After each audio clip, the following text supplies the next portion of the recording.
তৃণমূল কংগ্রেসের দ্বারা শহীদ মসজিদ মোল্লা আসাদ মোল্লা মোহাম্মদ রেজাউল গাজীর স্মরণে রক্তদান শিবিরের আয়োজন করা হয়েছে। জানেন এখানে রক্তদান শিবির নিয়ে একেবারে সোশ্যাল মিডিয়ায় ভাইরাল, জানেন গুলি চলেছিল এমনই অভিযোগ উঠেছিল। আর সেই সোহানি গ্রামে এই মুহূর্তে দেখা যাচ্ছে যুবক থেকে মুরব্বীদের যে ভিড়, এই মুহূর্তে আমরা যুবক ছেলের মুখ থেকে জিজ্ঞাসা করার চেষ্টা করবো যে কি বলবেন। এই যে সোহানি গ্রাম একেবারে উত্তপ্ত হয়েছিল এবং গুলি চলার অভিযোগ উঠেছিল, সেই সোহানি গ্রামে কিভাবে আপনারা রক্তদান করলেন এবং সাধারণ মানুষের কি বার্তা দেবেন সোহানি গ্রাম থেকে? আমাদের প্রথমত কথা, এমএলএ নওশাদ সিদ্দিকীর উদ্যোগে আমাদের রক্তদান শিবির হতে চলেছে আগামীকাল। আমাদের ভগবানপুর অঞ্চল আগামীকাল ইতিহাস তৈরি হয়ে যাবে। মানুষ সন্তুষ্টভাবে আমাদের রক্ত দেবে, এই আশ্বাস আমাদের দিয়েছে।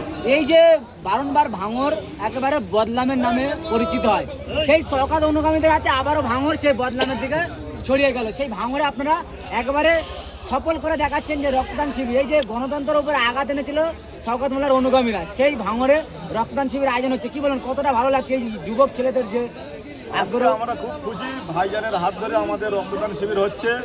কেননা বিরোধীরা শাসক চাচ্ছে, একের পর এক অন্যায় করছে, সেইটা আমরা কি করছি, ভাইজানের নীতি আদর্শ মেনে আমরা মানুষের পাশে আছি, মানুষের পাশে থাকবো, মানুষের কাছে আমরা থাকবো। এই কেমন লাগছে যে যুবক ছেলে হিসাবে আপনারা এই এখন তো পাশে মেলা হচ্ছে, মেলা বাদ দিয়ে আমাদের আজকে খাওয়া দাওয়ার আয়োজন ছিল, ৫,০০০ লোকের খাওয়া দাওয়ার আয়োজন ছিল। এখনো পর্যন্ত খাওয়া দাওয়া চলছে, এখনো শেষ হয়নি, এখনো খাওয়া দাওয়া হবে।